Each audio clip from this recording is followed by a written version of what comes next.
we're going to start by looking at who is the GOAT. What do you know what the GOAT means? What does it mean? GOAT.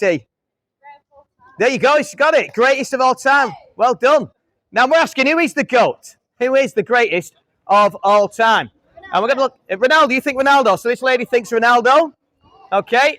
I think we could have done with Ronaldo on the pitch last Sunday, couldn't we? Very, very disappointing. Very disappointing, wasn't it, seeing England go down 2-1 to Spain? I think a lot of people needed a pick-me-up on the Monday morning. And it was very sad, wasn't it? We needed a great play on that pitch. Someone better than we had to change the game. But yeah, some people would say Messi and not Ronaldo. What about in the realms of basketball? Who would say this fella? And who would say this fella? We've got Michael Jordan. And anybody know this guy is there? It's who, sorry? No, it's not him. It's LeBron James. Yeah, LeBron James there. So both of them have got great stats, but who would you say is the greatest? I wonder. Then we got these two guys down here. Anybody recognise this fella? Anybody recognise him? No, that's Michael. Sorry, yeah, Schumacher. Michael Schumacher. Anybody recognise this fella?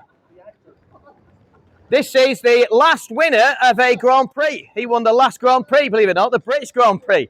First, Lewis Hamilton, yeah. First time for 3 years he's actually won a Grand Prix, so it was a very happy occasion a couple of weeks ago when he won in his Mercedes. But he's switching to Ferrari next season. But they've both won 7 world titles, so who is the greatest? Right? Well, it's not either of them two. What about these great sporting giants of the game? We've got Rafael Nadal, who's won loads of Grand Slams, and Novak Djokovic, who's won 24 and nearly won a 25th one, didn't he, at Wimbledon on Sunday. Who would you say? Would you Nat Nadal, sir? Or Djokovic? Who's the greatest? Tim Henman. Okay, I love Tim Henman. I'll tell you what, think about Tim Henman was, he punched above his weight. Yeah, he punched above his weight.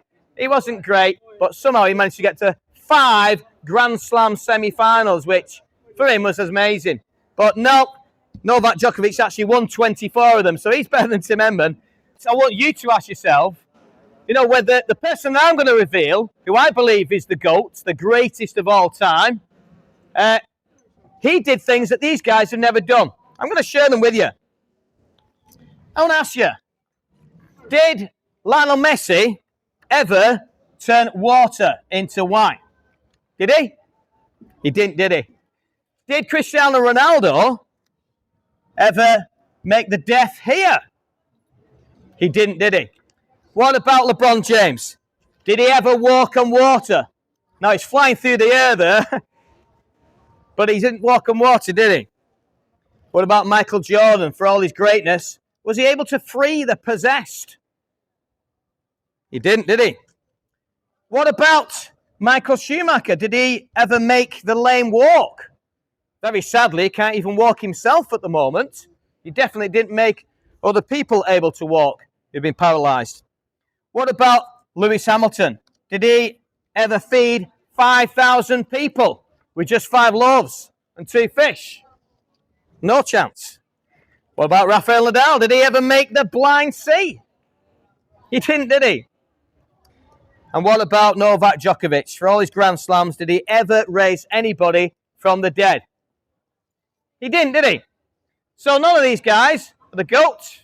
None of these guys are the greatest of all time. So I'll tell you who is. It's the person who did all these. It's Jesus Christ. He proved he was God. Thank you, sister. He proved he was God because he turned water to wine. He made the deaf hear. He walked on water. He freed the possessed. He made the lame walk. He fed 5,000 people. He made the blind see. And he raised the dead. And he can make you see today, because a lot of people are walking past in blindness. I'm not talking about the bumping into trees and buildings and bollards. No, they are spiritually blind. If you can't see the truth that Jesus is God and that he is the only way to salvation, then you are spiritually blind. You might be religious. You might do a lot of good works, but you are still spiritually blind if you don't accept that Jesus is God and that he is the only way of salvation through his death on the cross. But you know, that's a beautiful truth that he died on that cross for you and for me. But the story doesn't end there, because not only did he raise the dead, and he did that on 3 occasions that we're aware of, he also raised himself up from the dead after 3 days later. And you know what that tells us? That tells us that death is not the end, if you trust in Jesus. So I will follow the man who came back from the grave, because I know he can do that for me too. And how can he do that? Because he's taken my sins away, and he's nailed them to the cross so that I can be forgiven. And that's what makes him the greatest of all time. If you want to know some more about Jesus, then I can invite you to a free event tomorrow. Would you like one, sir? And I can give you a John's Gospel as well.